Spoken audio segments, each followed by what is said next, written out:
सुप्रभात। जय श्री कृष्ण। इस शरीर रूपी खेत अर्थात क्षेत्र के विषय में श्री कृष्ण कहते हैं कि ऋषियों द्वारा अनेक प्रकार से इसे कहा गया, अनेक छंदों में कहा गया और कार्य कारण संबंधी ब्रह्म सूत्र में भी इसे अनेक पदों द्वारा वर्णित किया गया है।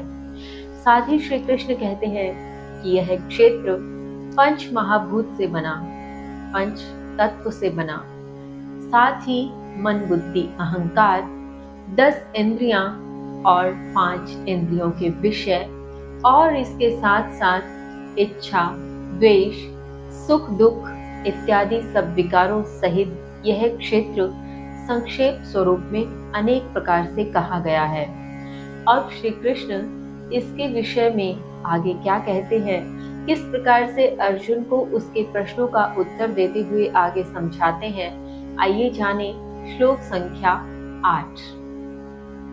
अमानित्वम् अदम्भित्वम् अहिंसा क्षान्तिरार्जवम् आचार्योपासनं शौचं स्थैर्यम् आत्मविनिग्रहः स्थैर्यम् आत्मविनिग्रहः।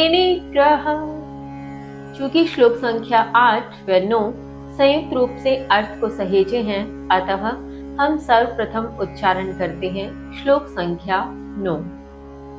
इंद्रियार्थेषु वैराग्यम् अहंकारेव च जन्म मृत्यु जरा व्याधि दुःख दोषानुदर्शनम् दुःख दोषानुदर्शनम्। श्री कृष्ण कहते हैं अमानी रहना, दंभ का न होना, अहिंसा, क्षमा, सरलता, आचार्य की उपासना, पवित्रता, स्थिरता, आत्म संयम, इंद्रिय विषयों से वैराग्य, अहंकार का न होना ही और जन्म मृत्यु रोग बुढ़ापा सुख दुख इत्यादि का निरीक्षण करना। भावार्थ, यहाँ श्री कृष्ण इस क्षेत्र विषय से संबंधित इसमें रहते हुए इस प्रकार के भावों का विवेचन करते हैं कि यह क्षेत्र, यह खेत रूपी शरीर जो क्या करता है, जो अमानी रहे, अमानी अर्थात जिसमें श्रेष्ठता का भाव न हो, जो अपने आप को श्रेष्ठ न माने, दंभ का न होना यानी किसी भी प्रकार का दिखावा, घमंड इत्यादि उसके भीतर न हो। फिर वह अहिंसा का पुजारी हो अर्थात अहिंसा उसका परम धर्म हो। उसके साथ क्षमाशील हो, सहनशील हो, सरल हृदय हो, सरलता वाला हो, साथ ही आचार्य की उपासना करने वाला हो और पवित्र हो। इसी के साथ आत्म संयम वाला हो अर्थात स्वयं पर संयम रख सकता हो, स्वयं को केंद्रित रख सकता हो, स्वयं को नियमों में रख सकता हो और इंद्रिय विषयों से वह कोसों दूर हो, इंद्रिय विषयों में वैराग्य हो, एक प्रकार से किसी भी प्रकार से किसी भी इंद्रिय और उसके विषय के प्रति कोई आसक्ति का भाव उसमें न हो।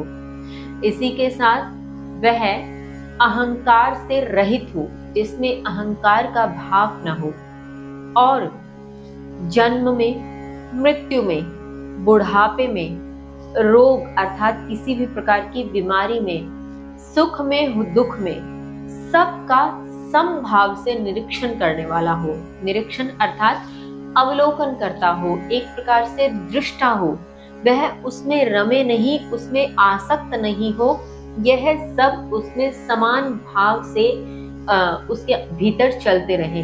चाहे किसी का जन्म हो, चाहे किसी की मृत्यु हो, वह बुढ़ापे की स्थिति में हो, उसे किसी प्रकार का कोई भी रोग हो जाए, कोई बीमारी हो जाए, कोई भी सुख मिले, दुख मिले, कोई दोष हो, सबका समान निरीक्षण करने वाला हो, समभावी हो।